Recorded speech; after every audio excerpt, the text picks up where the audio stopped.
धातु और अधातु की सीरीज में आप पढ़ रहे हैं धातु का निष्कर्षण। तो सबसे पहले आपने पढ़ा था मेरी इससे पहली वीडियो में धातु का जो अभिक्रियाशील धातु होती है उसका निष्कर्षण हम किस तरीके से करते हैं। तो उसके बाद आइए आज हम पढ़ेंगे मध्यम वर्ग की जो धातुएं होती है उसका निष्कर्षण हम किस विधि द्वारा करते हैं और कौन से अयस्क का सांद्रण हम किस विधि से अपनाते हैं। तो आइए देखते हैं मध्यम वर्ग की जो धातुएं होती है उसका निष्कर्षण कैसे होता है। तो अयस्क से धातु का निष्कर्षण, अयस्क का सांद्रण क्रियाशीलता के आधार पर मैंने आपको पहले भी बताया था। जो अभिक्रियाशील धातुएं होती है उसका जो सांद्रण है किस तरीके से किया जाता है वो मैंने आपको पहले ही बताया है। आज हम बात करेंगे मध्यम अभिक्रियाशील धातुएं।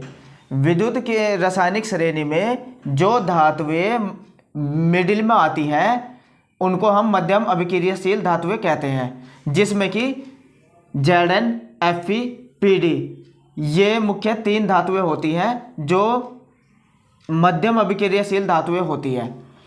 तो इनको जो अयस्क होता है 2 तरीके के अयस्क होते हैं, एक कार्बोनेट अयस्क और दूसरे सल्फाइड अयस्क। तो मैंने अयस्क का आपको एक टॉपिक पढ़ाया था, उसमें आपको बताया था कि कार्बोनेट अयस्क कौन कौन से होते हैं और सल्फाइड अयस्क कौन कौन से होते हैं। तो फिर भी मैं आपको बता देता हूँ, ऐसे अयस्क जिसमें CO3 उपस्थित होता है कार्बोनेट अयस्क कहलाते हैं, और ऐसे अयस्क जिसमें सल्फर उपस्थित होता है सल्फाइड अयस्क कहलाते हैं। अगर जो भी धातु आप प्राप्त कर रहे हैं वो अगर कार्बोनेट अयस्क है तो सबसे पहले उसका निस्तापन करते हैं, जिससे कि निस्तापन की विधि द्वारा वो जो धातु होती है अपने ऑक्साइड में परिवर्तित हो जाती है। यदि जो अयस्क है अगर वो सल्फाइड अयस्क है तो उसका सबसे पहले भर्जन करते हैं और भर्जन की क्रिया द्वारा वो धातु ऑक्साइड में बदल जाती है।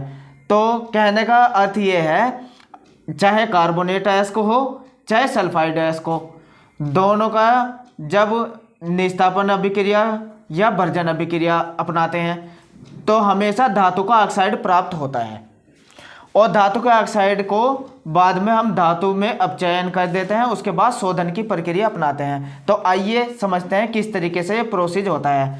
अगर कार्बोनेट अयस्क है तो उसमें कौन सी विधि अपनानी है, निस्तापन की। तो देखिए निस्तापन क्या होता है। वायु की अनुपस्थिति में सांद्रित अयस्क को गलनांक बिंदु से नीचे परंतु उच्च ताप पर गर्म करके ऑक्साइड में परिवर्तित करने की प्रक्रिया को निस्तापन कहते हैं। इससे पहले मैंने आपको भर्जन बताया था, इसमें क्या लिया है हमने, वायु की अनुपस्थिति। देखिए वायु नहीं होनी चाहिए, सीधा गर्म करना चाहिए, अयस्क को सीधा गर्म करते हैं, जबकि भर्जन की क्रिया में वायु की उपस्थिति में गर्म करते थे। भर्जन में और निस्तापन में यही अंतर होता है, इसमें वायु अनुपस्थित रहती है जबकि भर्जन में वायु उपस्थित रहती है, और गलनांक बिंदु से नीचे ही उसे गर्म करना चाहिए, अन्यथा जो अयस्क होता है वो पूरा गल जाता है। तो देखिए निस्तापन कैसे होता है। अगर हमने Zn वाला अयस्क ले लिया, ZnCO3 जिंक कार्बोनेट, इसको वायु की अनुपस्थिति में हम उच्च ताप पर गर्म करते हैं तो ये zinc oxide plus carbon dioxide gas में बदल जाता है। तो इस प्रकार आपने देखा जो धातु है वो अपने ऑक्साइड में बदल गई। इसके बाद हम धातु का अपचयन करते हैं। आइए देखते हैं धातु का अपचयन कैसे होता है। तो इधर देखिए अयस्क ऑक्साइड का अपचयन, ये जो अयस्क ऑक्साइड में बदला है इसका अपचयन कैसे करते हैं। तो देखते हैं कैसे करते हैं। यह धातु ऑक्साइड अयस्क के धातु में परिवर्तन करने की प्रक्रिया है, यानी कि जो ऑक्साइड अयस्क है वो अपने धातु में परिवर्तित हो जाती है अपचयन की क्रिया द्वारा। यह धातु ऑक्साइड को गर्म करके की जाती है। जो हमें धातु ऑक्साइड प्राप्त हुई है, जैसे कि यहाँ ZnO प्राप्त हुई है, तो अगर हम इसको ZnO को गर्म करते हैं कार्बन की उपस्थिति में तो क्या प्राप्त होता है, Zn प्लस CO। तो ये इस तरीके से जिंक धातु प्राप्त हो जाती है। तो इसके बाद इसमें जो अशुद्धियाँ होती है उसके बाद हम इसका शोधन करते हैं। देखिए जो पहले वाली मैंने वीडियो में बताया था, जो उच्च अभिक्रियाशील धातु होती है उसमें जो धातु प्राप्त होती है उसमें भी शोधन करना होता है, और इसमें भी जो धातु प्राप्त हुई है जो उसमें अशुद्धियाँ होती है उसका भी शोधन करना होता है। तो शोधन की प्रक्रिया मैं आपको नेक्स्ट वीडियो में पढ़ाऊंगा। अब देखते हैं उच्च अभिक्रियाशील जो धातुएं होती है उनको धातु में कैसे परिवर्तित किया जाता है। तो जो धातुएं होती है उच्च अभिक्रियाशील धातुएं कौन कौन सी होती है?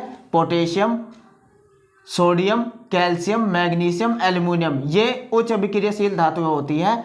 ये ज़्यादातर अपने लवणों में उपस्थित रहती है और इनके गलित लवण को विद्युत अपघटन करके धातु प्राप्त किया जाता है। आइए हम समझते हैं गलित धातुओं का विद्युत अपघटन कैसे किया जाता है। आइए विद्युत अपघटनीय विधि समझते हैं। इन धातुओं के लवणों जैसे को द्रवित रूप में विद्युत अपघटन करते हैं। धातु कैथोड पर निक्षेपित हो जाती है तथा क्लोराइड एनोड पर मुक्त होती है।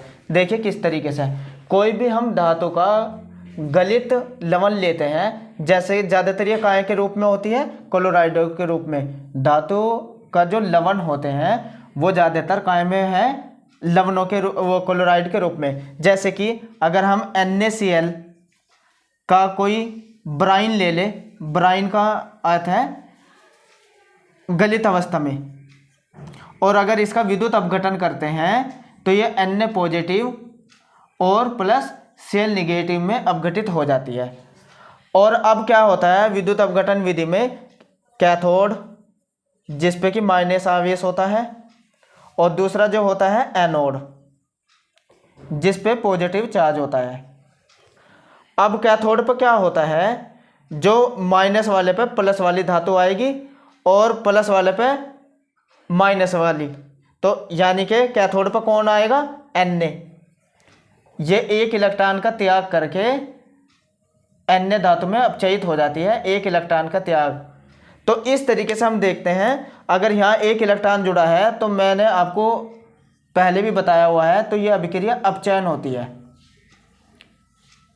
तो जो धातु होती है वो कैथोड पे आती है हमेशा। क्यों? क्योंकि धातु पे धनावेश होता है और धनावेश हमेशा कहाँ पे जाता है? कैथोड पे। तो जो भी धातु प्राप्त होगी धातु कैथोड पर निक्षेपित होती है, लिखा हुआ है ना धातु कैथोड पर, तो कैथोड पे ही आती है क्योंकि कैथोड पर ऋणावेश होता है और प्लस वाली सभी धातुएं प्लस में होती है, इसलिए कैथोड पाई। और क्लोरीन जो होती है वो एनोड पाएगी। तो ये क्या बनेगा? क्लोरीन, जो कि Cl2 क्लोरीन गैस में अपचयित हो जाएगी और इसे संतुलित करेंगे, यहाँ 2 इलेक्ट्रॉन आ जाएंगे, प्लस बैलेंस करने पर 2 इलेक्ट्रॉन इधर जुड़ेंगे, और जब इलेक्ट्रॉन इधर जुड़ते हैं तो वो क्या होता है? ऑक्सीकरण। तो हम कह सकते हैं कि एनोड पे ऑक्सीकरण होता है और कैथोड पे अपचयन होता है। तो इस तरीके से आपने देखा उच्च अभिक्रियाशील जितनी भी धातुएं होती है वो विद्युत अपघटन करने से अपचयित हो जाती है।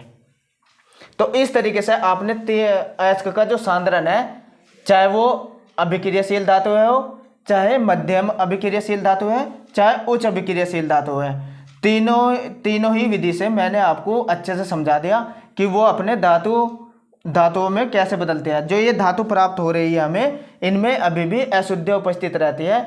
मेरी नेक्स्ट वीडियो में आप जानेंगे कि धातुओं का शोधन किस तरीके से किया जाता है।